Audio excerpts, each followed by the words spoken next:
years and years and years.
Poof. Back to the cave. 5:30 a.m.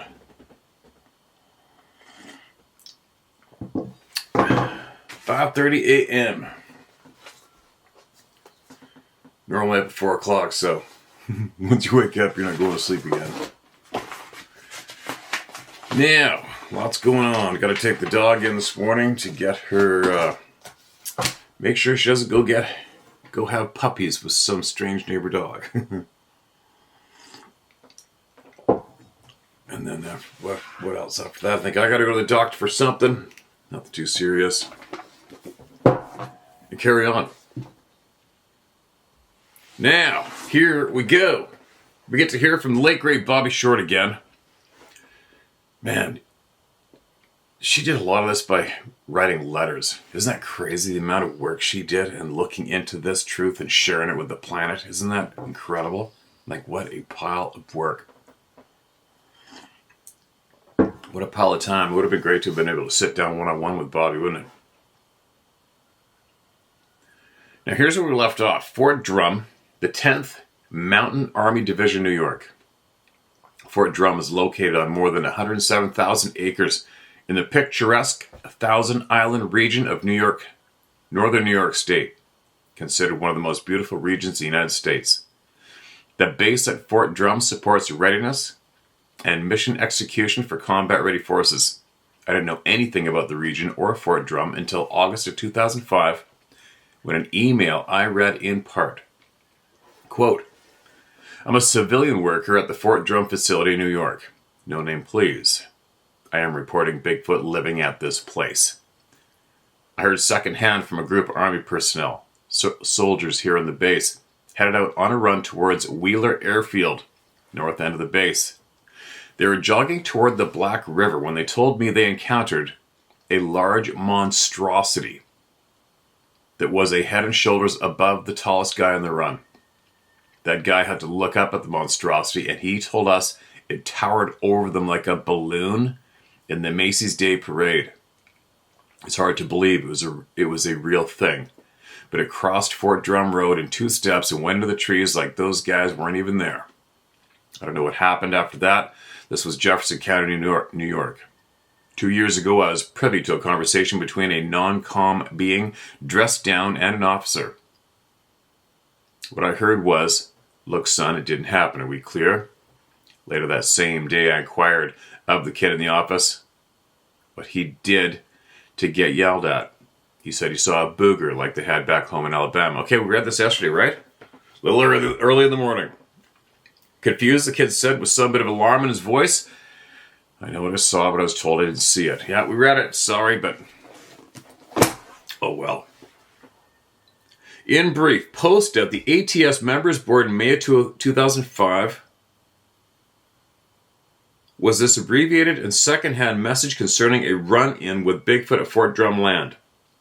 I recall back in '72 learning of how Bigfoot stayed hidden in dense timber on the Fort Drum military reservation near Watertown, New York, my hometown. The hunter told me of the experiences he and his son and others had had in the uninhabited areas on that military land. I think the creature stays and goes where humans are scarce. His run-in indicated the creature is active at night, tracks and uses smell to detect other creatures, is massive in size and strength, is cautious, and frightened of humans. It appears to be fairly intelligent, but not as human as far as most seem to think. Next entry, Camp Shelby Joint Forces Training Center, Hattiesburg, Mississippi. I don't know the Camp Shelby area or how it relates to Mississippi boogers, but I can say that in 1996, I filed a note to myself concerning a brief report from an Army tank soldier who said he walked out of a place called Three Pigs Barbecue and observed a booger, a Bigfoot, crossing over the road and behind the cafe to the other side of the Southgate Road. The corporal described the Bigfoot convincingly. The interesting behavior noted was that the so-called booger seemingly slammed his foot down with each step in what the soldier described as intentional force, like you would if you were trying to get mud off your boots. Its manner of walking was unusual and extraordinarily odd. In the Camp Shelby region, reports from the vicinity of a place called Dogwood Lake were reported in the 1980s, but for some reason the rest of my notes were illegible. I have a bad habit of setting my coffee cup on top of stacked data. Me too, Bobby. Me too. Next entry, Dobbins Air Force Base, Marietta, Georgia, and March Air Force Base, Riverside County, California. The Bigfoot on military installations. Yes, as a career military man, I also believe that some Bigfoot creatures hole up on isolated parts of military bases. In the mid-'80s, I was stationed on March Air Force Base for 4 years. There are some pretty desolate places on and around March. There are still sightings of Southern California in places that border March Air Force Base on I-15, such as Indio, Fontana, Coachella Valley, etc. Even here in Georgia on Dobbins Air Force Air Reserve Base in Marietta, I know stick and limb markers have been recently seen and detected in some isolated parts. John Butler III, November 10, 2000. I found the reference to the stick markers on the Dobbins Air Force Base installations interesting. It's only a recent research history that field men actively look for and photograph way markers. Next entry. Fort Huachuca. Huachuca. Kind of like almost like the Huachuca thing going around. Huachuca. U.S. Army Base, Sierra Vista, Arizona. Pronounced Huachuca. Is a U.S. Army installation in Cochise County, Arizona. If it's pronounced Huachuca, why don't they spell it that way? Huachuca. Encompassing the community of Sierra Vista, the base borders Mexico and the arid desert zone. It is home to the NETCOM/9th Signal Command and now headquarters USAISC, a satellite for the Department of Defense. USAISC. USAISC. For the Department of Defense. Richard Hucklebridge. We have Richard on here with us. That's great. Richard Hucklebridge investigated a sighting on the base by a soldier who was part of the military drill team there at Fort Huachuca. John, the soldier, had been loaded, hold on a second, onto a military bus that was headed out to a parade, a military funeral, when the informant saw from his side of the bus something coming out of the gully on the other side of the road. The soldier told Hucklebridge, "When I looked in its face, I actually saw man-like features. It's hard to explain, but it was like a big, hairy man. From his facial expression, I could tell it was frightened. It actually ran with its head looking back for a good distance." Bergstrom Air Force Base, next entry. Bergstrom, a U.S. Air Force, a U.S. Air Force base east of Austin, Texas, was at one time the front line of the Strategic Air Command, SAC, that is until 1993. At the time of its closure, it was assigned to the Air Combat Command, ACC. Mike Mays took a report that concerned an airman who recounted a Bigfoot sighting on Bergstrom Air Force Base in 1981. Reportedly, the Bigfoot was chased away from pillaging through a group of dumpsters. The scent of the Sasquatch, quote, freaked out a badass canine military attack dog that cowered and whimpered like he'd been injured. The creature ran off into the desert. What's up with the reaction of dogs? Next entry, Marine Corps Base Camp Pendleton, 2001. Kevin Withers filed a report that occurred at Camp Pendleton Marine Base, which served as a prime amphibious training in San Diego County, California. The infantry soldier was on night maneuvers. He told Withers that he was dug into a hill in the base expecting enemy forces to attack. One Marine is with him and two others were dug in 30 yards away. Suddenly they heard something coming up the side of the mountain. Rocks were rolling down a steep, rocky precipice close by. The Marine shouted, "Halt!" Standing up in front of the Marine, barely 6 feet away, was the outline of this creature that was described as huge. It looked like it was 3.5 feet wide across the shoulders with long arms. The Marine stated that from the hole where he was dug in, he had to look straight up at the creature. It made no noise. They were not able to discern details. There was no odor as it walked off between two foxholes. The incident was not reported to command, but all four of the Marines saw the creature. Kevin Withers. 6 feet. Next entry, U.S. Army base at Fort Knox, Kentucky. The curator, owner of the Felton, California Bigfoot Museum, Mike Rugg, shared a great story on one of his widely popular Felton Museum videotape segments that occurred in the fall of '83 on a military training installation. The story came to Rugg by way of a U.S. Army recruit who was stationed at the time at Fort Knox Army Base in Kentucky. The recruit was out in the field on a 3-day training mission when this occurred. They set up camp in a clearing in the woods, every soldier to his own tent. The first night was uneventful, but the second night is when this happened. Large food trucks would come in near the artillery range, which means everyone would be awakened at 4 o'clock in the morning. The recruits would have to get up real quick, dress, and head over to get the chow line. The witness was in line to eat when he suddenly realized he had forgotten his gloves. He's very cold. Everyone had gloves on, so this kid thought he would get in trouble if he was caught without gloves. Thinking quickly, the new recruit snuck behind 100 yards or so in the dark to the area where the tents were. No flashlight or anything. Apparently it was very difficult to see anything very clearly. He located his tent, and as he did, he noticed a dark figure standing behind his tent. So he spoke out to him saying, "Oh, did you forget something too?" There's no response from the dark figure. So he says again, "Hey, we should look lively. We need to get back out or we will get in trouble." But again, there was no response from the man figure. There was just the recruit, the tent, and this thing. A dark figure standing there. It was taller than he was. The silhouette figure in the darkness was well built, wide shoulders, little neck apparent. Then it began to sway back and forth. Leaning forward, straining to see him, all the while it continued this swaying left and right behavior. The recruit did pretty much the same thing.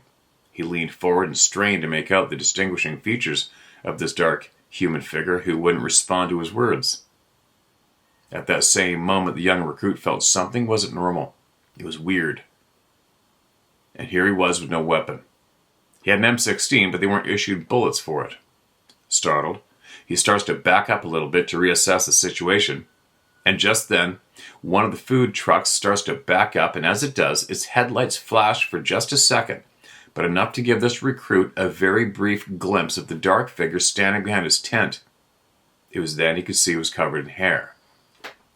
The sight so terrified the recruit that he backed up, took off running as fast as he could. He got back to the chow line and tried to tell the other soldiers what he just saw, and nobody paid any attention to him. They made fun of him, laughing off what he told them. He told them when the headlights of the truck lit up the dark figure, it was covered in light reddish hair, like the hair on an Irish setter. One more entry. Marine Corps Base Camp Lejeune, North Carolina. Camp Lejeune is home of the 2nd Marine Division combat units and support commands. Their mission, to maintain combat-ready units for expeditionary and deployment and humanitarian missions abroad.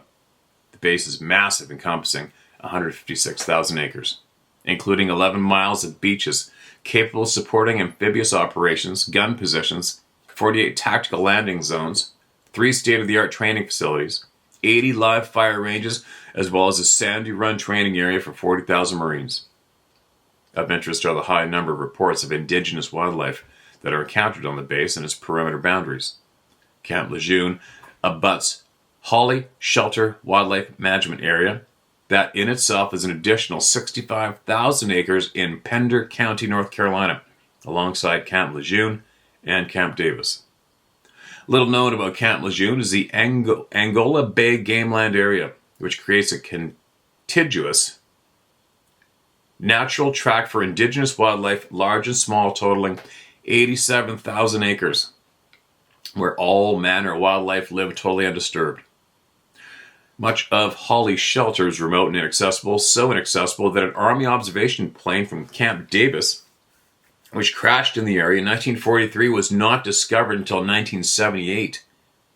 Non-military personnel, especially city dwellers, fail to understand the vastness of some military encampments in the USA. They got some pretty prime real estate here on Vancouver Island, especially as well. Realizing the massiveness of the habitat that surrounds Camp Lejeune, it seemed reasonable that some of the wildlife would be of the hairy man types. Reports from Lejeune support that idea. After finding the case file again in an old computer on 2012, I scoured the internet looking for any reference I could find regarding soldiers at Camp Lejeune and Bigfoot, or as the Marines call the hairy man, indigenous wildlife. I found Paul Halsey, who was kind enough to reply to my questions in January 2012. Halsey had a written brief mention of an eyewitness account by 2 Marines in training camp at Camp Lejeune in North Carolina. My question to Halsey was about that incident where a Bigfoot walked between 2 Marines in foxholes while on maneuvers. Halsey's response: "Yes, you are correct, it was. I was out visiting my son on base when I was told the story. I didn't know there were any reports as such at Camp Lejeune. I found it interesting and asked my son if there was protocol for a Bigfoot encounter. He said that he was told that if they had an encounter with indigenous wildlife, that they were not to engage by report. It made me wonder, how would anyone engage the wildlife? The military must look at it as an animal of some sort.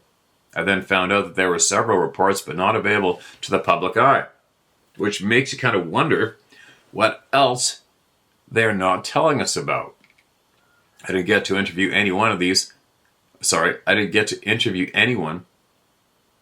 and most likely wouldn't have been able to see any records, but I found it interesting enough to start my own investigation of military protocol. Thanks for asking, and I hope I answered any questions you may have had. Paul Halsey, Wednesday, January 25th, 2012.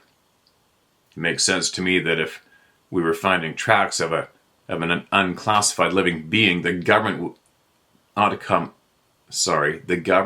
to welcome our curious sightings and acknowledge our inquiries. You would think the federal agencies would be alert enough to know DNA would eventually give up the secret they've tried to keep hidden from public knowledge.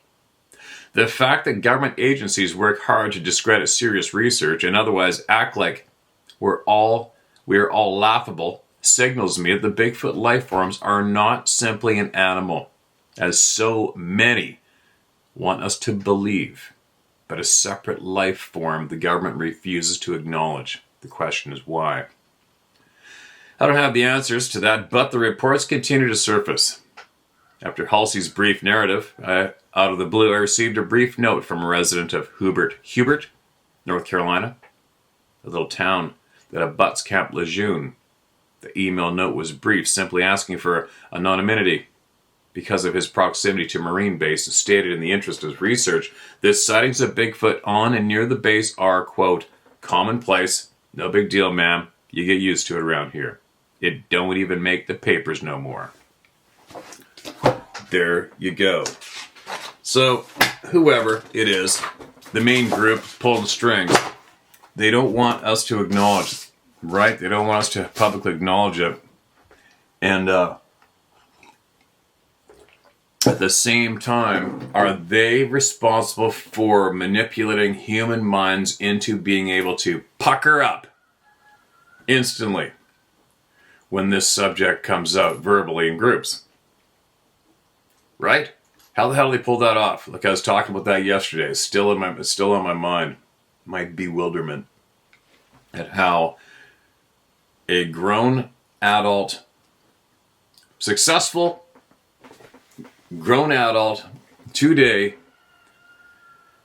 can look into the eyes of someone like, say, me or somebody else who does exactly what I do, has made a living in remote areas of North America, taking people who pay a shit pile of money to trust me with what I know and what I see, and to tell them what to do and follow me and listen to what somebody like me has seen, look them in the eyes, say, I've seen it, and their brain puckers. It just does not make sense, right? It just doesn't make sense. How? I wonder who it is. What is the genetic makeup of the individuals whose brains will absolutely pucker when this topic comes up? Do you know what I mean? Because obviously it's not everybody, right? But everybody speaks the exact same language. It's not like there's a language barrier. It's clear speech. It's understandable. Hey, look, there's something running around the back 40 of our properties. And it's not human. And it's frickin' huge. There's nothing funny about that sentence. Give that sentence to any comedian and tell him to say it on stage. Nobody's going to laugh. That's not a funny item. Why do so many rational, you'd think, I'm not going to say rational thinking, just so-called successful, intelligent minds, their brains instantly pucker. They can't go past go. How and why is that? And who was that? It would be interesting to do a study, if you could. Say, take, 50, 100 successful human beings, successful modern human beings today, and how would you group them? You would group them as people whose brains instantly pucker when somebody, say a professional outdoor hunting guide, as an example, me, looks them in the eye and says, hey, this is what I saw looking at me about 15 yards away from me. Right? And their instant reply is the brain to pucker. That's how we'd group them together in 100 of those people. And then start studying them. Blood type, education, what they took in school, I haven't a clue. Like, what is it? What is it? What is it? It's very, very interesting to me. I'd love to know, but if I could figure that out, then I could probably turn around a whole bunch of shit in the world, right? If you could somehow figure out what it is, what's the common denominator which enables a somewhat clear-thinking, successful modern human mind to absolutely pucker and put up a brick wall the moment this topic comes up. Because it does not make sense. Especially if they're a parent. Right? I've said it before. If I was oblivious to this topic, somebody says, hey man, they're sweating, they're shaking, they're shitting themselves, they're pale in the face. You know, I believe what I just saw out back, like in that timber right beside your property over there. What? What'd you see? You know what I mean? I want to know about it. I want to hear about it. You saw what? Where? Describe it to me. Are you serious? Take me or let's go. Whatever, right? Especially if you got a family. I know I'm babbling about it, but obviously it really has my attention in my mind right now. Quite often, actually. What do you guys think it is? Seriously, is there any professionals out there, medical professionals in a way, psychology professionals who may have an idea to help me figure out that puzzle? I would love, love, love to hear it and figure that one out. I don't need people to believe. I don't need people to jump on board. I just don't, obviously. But I think for my puzzle piece, for me to understand that end of it would help me a lot, I think. Okay, here's an email I'm going to save for last. Now, what's this? These are recent in the box. I'm going to go back to that other folder I have with a whole pile of people waiting as well. This is titled 7 Devils. The naming of these mountains come from Nez Perce Tribe 7 of them.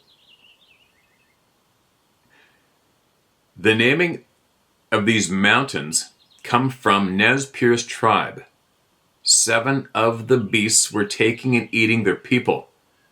The chief decided when he heard that more were on the move from Oregon, he called upon the coyote for wisdom. The coyote came up with a plan to trap the beasts. So he dug 7 holes, filled them with magma, and traded them. Buried them. Traded them? I think he meant trapped them and buried them. And for additional protection, he dug in Hell's Canyon. For a short version. Sound familiar to you? Beasts kidnapping children and women. I've heard that. 1. Bye for now. Okay. Short. A little confusing. I'm guessing it is a folklore story from a native, the Nez Perce. I'm pretty sure that no human beings could dig a hole and go grab some magma and fill it with it. But I get the point. I get it. What do we got here? 2 emails from the same individual stacked in one. Mark, this is red. Silverton, Oregon, March 2024. Use my name. I was staying in my RV at a friend's home about 4 miles from Silver Creek Falls State Park. It has over 9,200 acres of land. Being a real estate broker who studied zoning for over 35 years now in Oregon, I can tell you people only live on less than 6% of the land. The rest is wilderness. The walls of my RV are thin, of course, and there is no road noise up there on top of the hill with views clear out to the coastal mountain range. There are 350 head of elk that run through the tree farms in the neighborhood. I was woken up in the night with the whistle-type noise elk make. It screamed a loud, high-pitched sound that was not quite right. Was it an elk? I listened. It never went into that guttural sound they usually make next. It kept on doing the high-pitched whistle over and over. It didn't seem in a hurry or angry, but it was just calling out. Then it switched to a sound of a coyote yip howl, not quite right either. It continued making more calls, trying to mimic that animal. What combination is that? Elk mixed with coyote. It sounded like he was standing on the 5-acre tract not far from my RV. My friend also heard it in her house. It woke her up, too. Man, was it loud. I could tell you some stories on this land. I think it is on the ley line or something. During the 27 solar eclipse, we had a rare experience walking into her lodge-type entryway. A gal was putting away the morning cookout dishes and stepped with her flip-flops onto the entry rug, which was so wet it squished between her toes. As the 2 ladies got ready to put the rug outside, as they picked it up, it was bone dry. Are we stepping between realities? What the heck is going on in this life anyway? Crazy days. Thanks for reading. Love your work. Let me read that one more time. During the 2017 solar eclipse, we had a rare experience walking into her lodge-type entryway. A gal was putting away the morning cookout dishes and stepped with her flip-flops onto the entryway rug, which was so wet it squished between her toes. As they got ready to put the rug outside, as they picked it up, it was bone dry. That would be pretty alarming, right? That's definitely going to raise some question marks.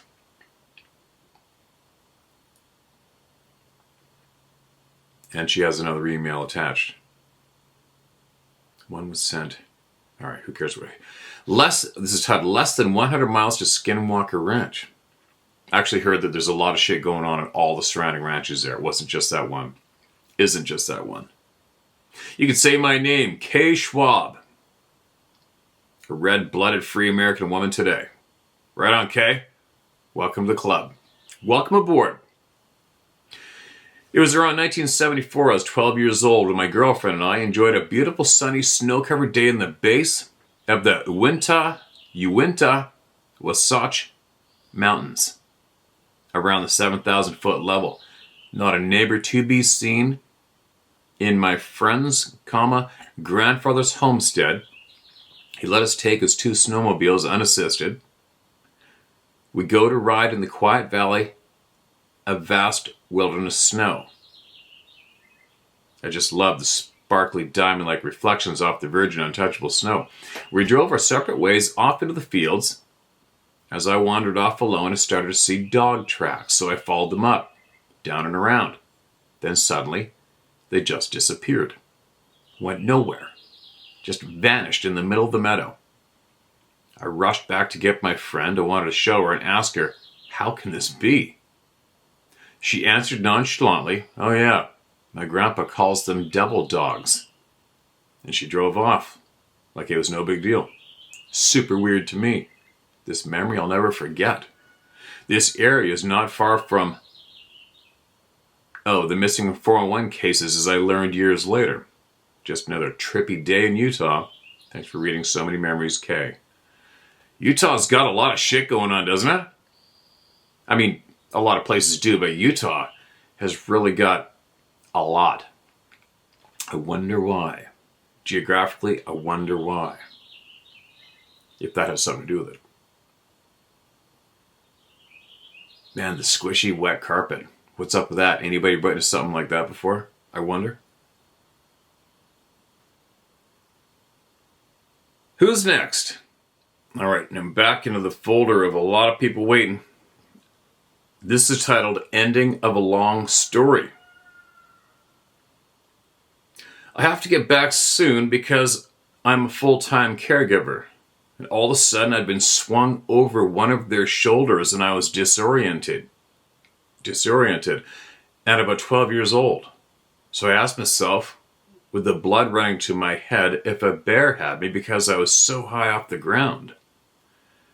I patted on the back, and it was long, coarse hair. Reasoning that I should try to save my life, I said, I love you, and kept patting his back. I think I fainted, but I did see it was a Bigfoot when it dropped me. Then I was out cold. I woke up in the sludge where a pipe drained into the field with my father scolding me. Why are you acting like a pig? Get up from there. Later, I'd find my doll had been returned to the same spot. They must have returned her. Oh, and one last thing. The creature said, "Awoo." Awoo. A-W-O-O. When it dropped me. Thank you so much. I don't expect every email to get read, but I do so appreciate you trying to help all of us who have had these experiences. Margene Morrison. P.S. Yes, these are puzzle pieces. That's it. I'm guessing there was previous email that was read or sent. Shit. That's another fine example of make sure you get it all in one, right? That sounds like one hell of a frickin' experience that we didn't get the build-up to. What the hell?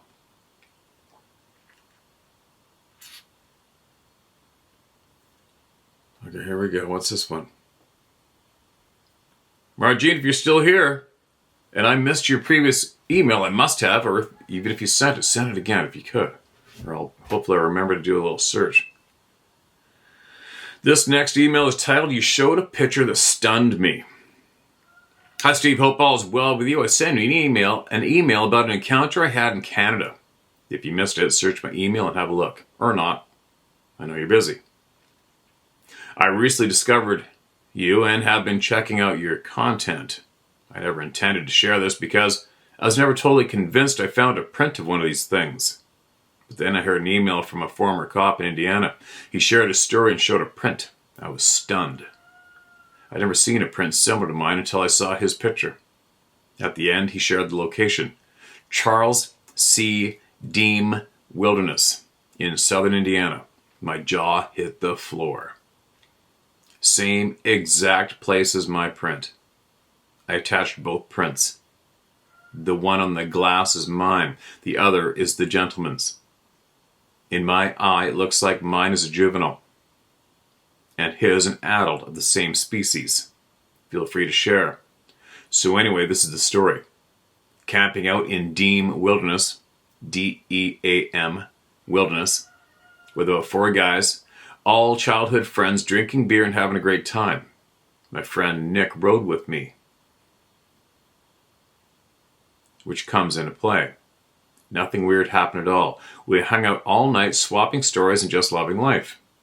The only thing we did that might be related is we played a wounded rabbit call in an effort to stir up coyotes without success. We weren't hunting, just wanted to see some wildlife. We all turn in during the wee hours. I'm sleeping in my SUV. I just closed the rear door and Nick opens the front passenger door and retrieves his big, sour 40 cal. I think nothing of it and go to bed. Break camp in the morning and leave. There is a long gravel road that cuts through Deem Wilderness. After about 3 miles on that, you pick up highways and you're about 7 to 10 miles into Bloomington. We stopped there to pick up smokes. That's when we saw the prints on my window. They left so much skin oil behind. The dust from the gravel road stuck to it. Nick says, "What the hell is that?" And I say, "Looks like a damn chimpanzee." I don't know, but whatever it was a foot from my face and that window was half open. As you can see, it's well within human size range. But just a bizarre shape. I'd like to hear your thoughts on it and the comparison to the other print I saw on your channel. There's also a hairy smudge in the same window that I thought might be a nose pressed against the glass. If you want to see it, I'll send it. I don't want to share it with the prints because I think the similarity between these is important. We get back in the SUV and I ask Nick if he remembered anything strange happening the night before and he says yes. This was years ago. So I talked to him before sending this recount what happened and this is what he remembered. Just after I got in my tent, it sounded like a group of teenagers were whispering, but loudly, and leaves were rustling like whoever it was moving through the woods, closer and closer for about 20 minutes. That's when I went and got the gun out of the car. Then I brandished the gun against my white shorts while taking a pee in their direction. I heard nothing for 20 minutes after that and fell asleep.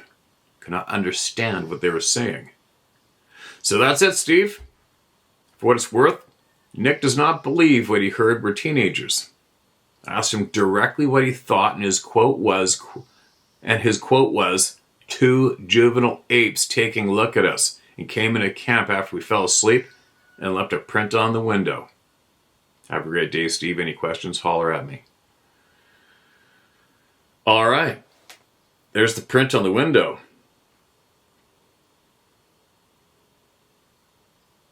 Yeah, I'll put it. I better load this up so you guys can have a look at it too.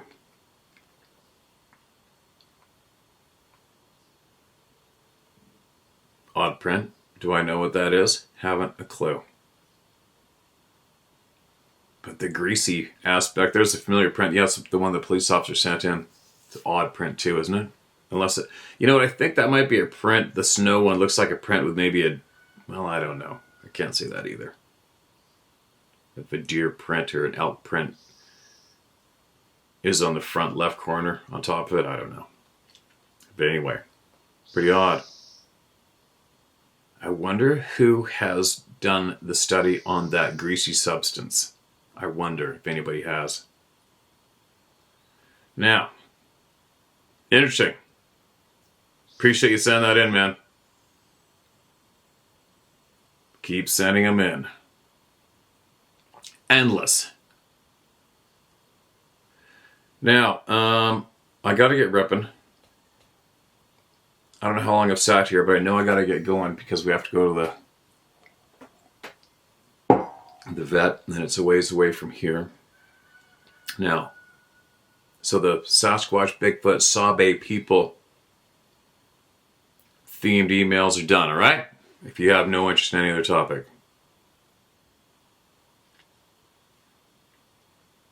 Now here is an email I received from a woman.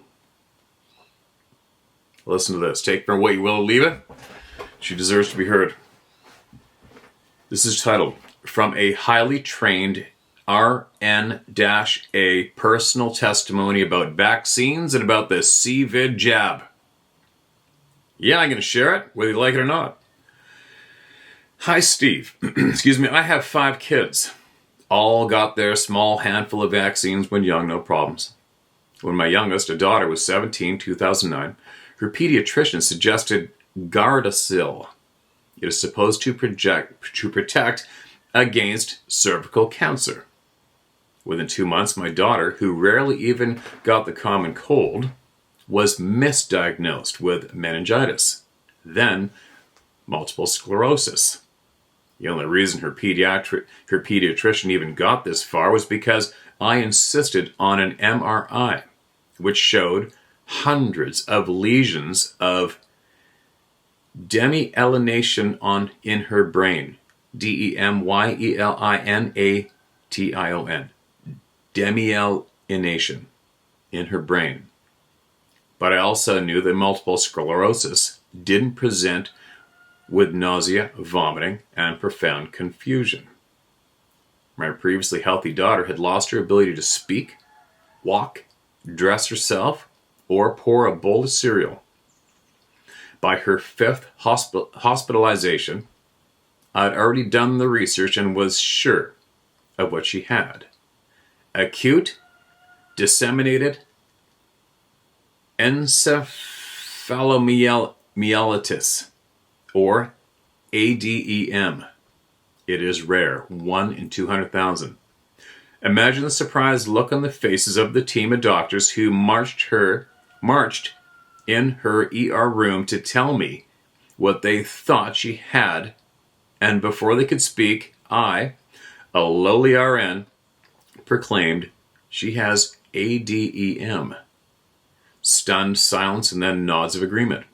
The only thing that saved her life was plasmapheresis, which I also had to push for, where all her plasma with the offending antibodies is removed via a large catheter placed into her heart.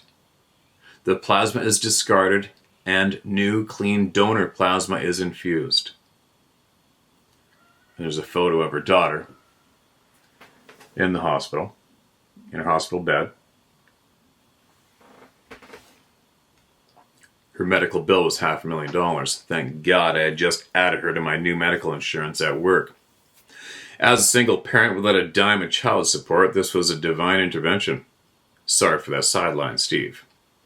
What I didn't tell you was that just 6 months before this, my eldest son, who lived with me, had a brain hemorrhage out of the blue and became disabled.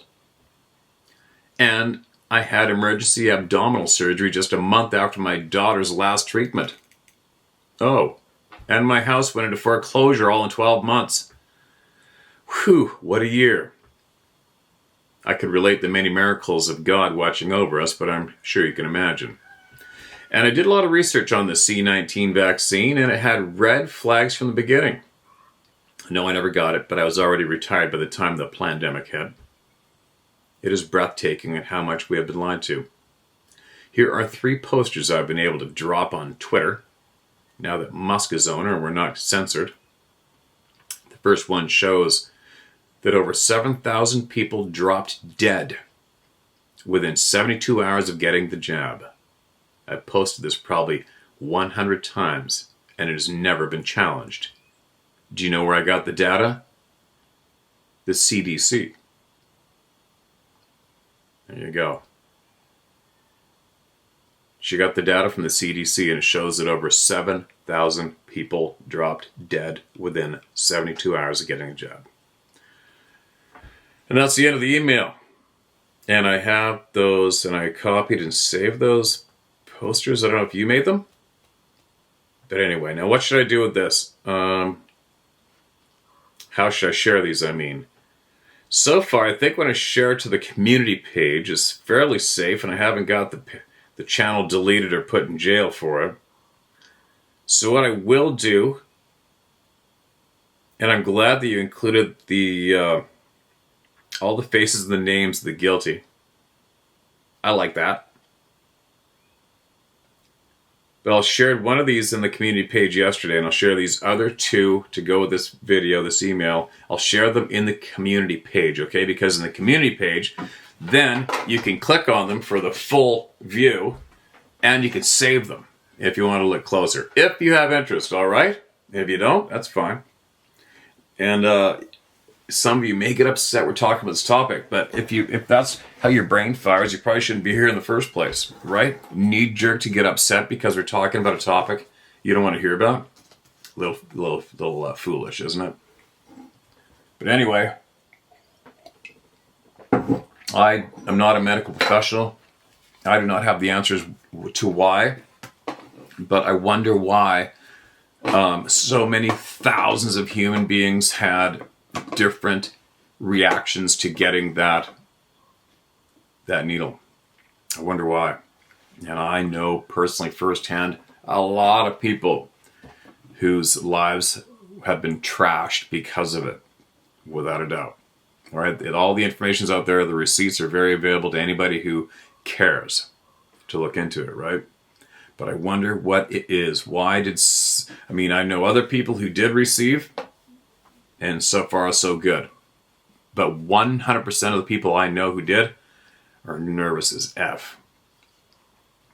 Right? But I wonder what it is that made so many people get the blood clots, etc., get paralyzed, get all sorts of shit, and absolutely drop dead, or have their physical lives absolutely annihilated instantly. What is it that made that happen? Is it obviously it's the genetic makeup, right? Obviously.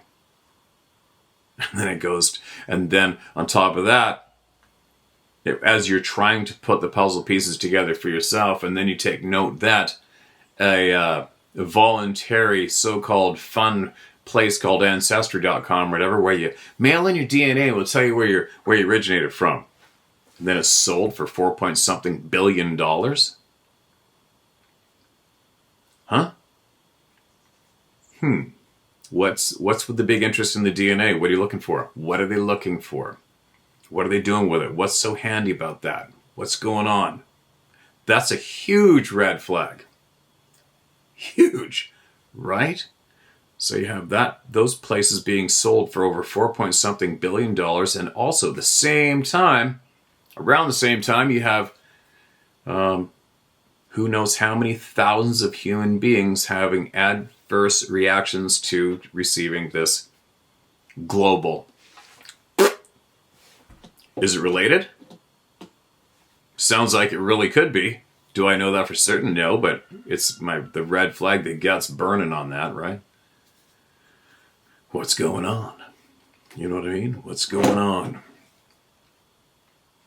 This whole hand, I don't know how many years now, 5 or 6, 8 years, I don't know. Life's really going a little cuckoo, a little crazy, isn't it? Don't you think? A little bit much to watch, be aware of. It's like, what the hell? Why? War on humanity, I think. I've thought for quite a while now. It's without a doubt, there is a non-stop war on humanity going down. Who's behind it? Who's behind it, you know? Anyway, gotta get going. Gotta go get my dog in, get her operation done, carry on. I think I've got 2 more days here and then I'm back out again. And I'm really, really thinking about going up north.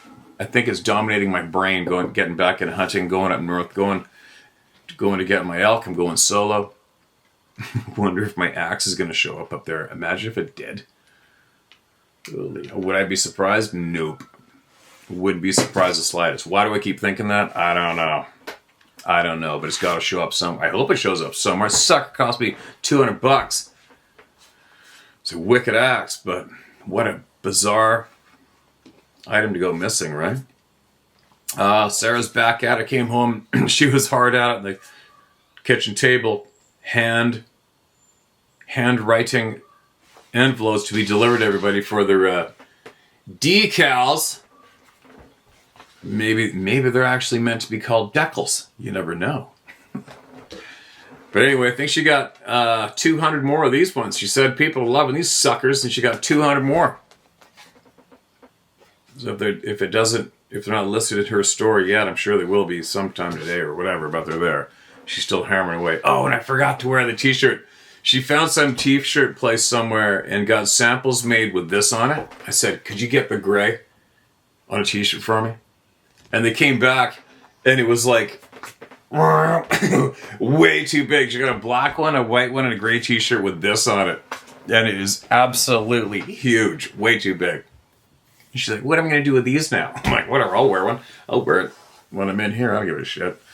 So I guess she's got to go back to the drawing board and resize and refigure out what she's going to do. Put them on the back, put them on the front. I don't know. I haven't a clue. They go in the back of t-shirts or on the front? Don't know. Anyway, link is below.